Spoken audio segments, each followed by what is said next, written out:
పల్నాడు జిల్లా నరసరావుపేటలో TDP assembly ఉమ్మడి అభ్యర్థి చదలవాడ అరవింద్ బాబు, ఎంపీ అభ్యర్థి లావు శ్రీకృష్ణదేవరాయలు భారీ ర్యాలీతో నామినేషన్ దాఖలు చేశారు.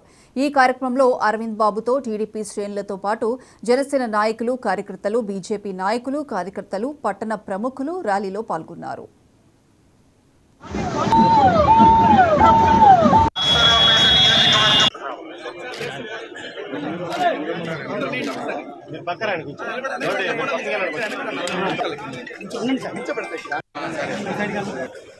ఎమ్మెల్యే అభ్యర్థి అరవింద్ బాబు ఇవాళ ఈ విశేషమైన జన సందోహాలను చూడండి. ఒకసారి మీడియా మిత్రులకు ఒకటే తెలియజేస్తున్నాను.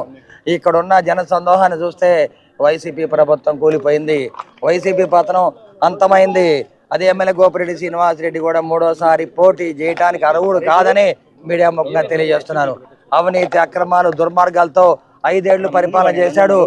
రాజకీయంగా ఎంతో మందిని అణచివేస్తే ఇవాళ ఎలక్షన్ షెడ్యూల్ వచ్చిన తర్వాత దాదాపు 5 నుంచి 6 వేల మంది వైసీపీ నాయకులు, కార్యకర్తలు టీడీపీలో చేరారంటే మీరు ఆశ్చర్యపోవాల్సిందే. జగన్మోహన్ రెడ్డి గారు అక్కడ సిగ్గుపడాలి, ఎమ్మెల్యే గోపిరెడ్డి శ్రీనివాసరెడ్డి ఇక్కడ సిగ్గుపడాలి. ఎందుకంటే ప్రజలు చెదరించుకుంటున్నారు. వాళ్ళు చేసే భూదందాలు కానీ, అవినీతి, అక్రమాలు ఎవరైతే ఐపీ పెట్టారో వాళ్ళకి అండగా ఉండటం, వాళ్ళ దగ్గర డబ్బులు తీసుకోవటం, ఈ విధంగా ఎన్నో దుర్మార్గాలు చేయడం జరిగింది.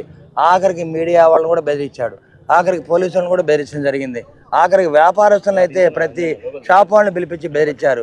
మీరందరూ కూడా గుర్తుపెట్టుకోండి, ఎస్టీ, ఎస్సీ, బీసీ, మైనార్టీ వర్గాలు, కాపులు కానీ అందరు వ్యాపారవేత్తలు ఎవరైతే ఈ ఎమ్మెల్యే గోపిరెడ్డిని గెలిపించారో వాళ్ళందరూ కూడా అంతం చూశాడనమాట. ఇటువంటి ఎమ్మెల్యే గోపిరెడ్డి శ్రీనివాసరెడ్డికి అంతం బలకాలి, చరమాంకం బలకాలి. నరసరావుపేట తెలుగుదేశం పార్టీ జెండా ఎగరేయాలి. నరసరావుపేట కోట మీద టీడీపీ జెండా ఎగురుతుందని చెప్పి ఉమ్మడి పార్టీల అభ్యర్థి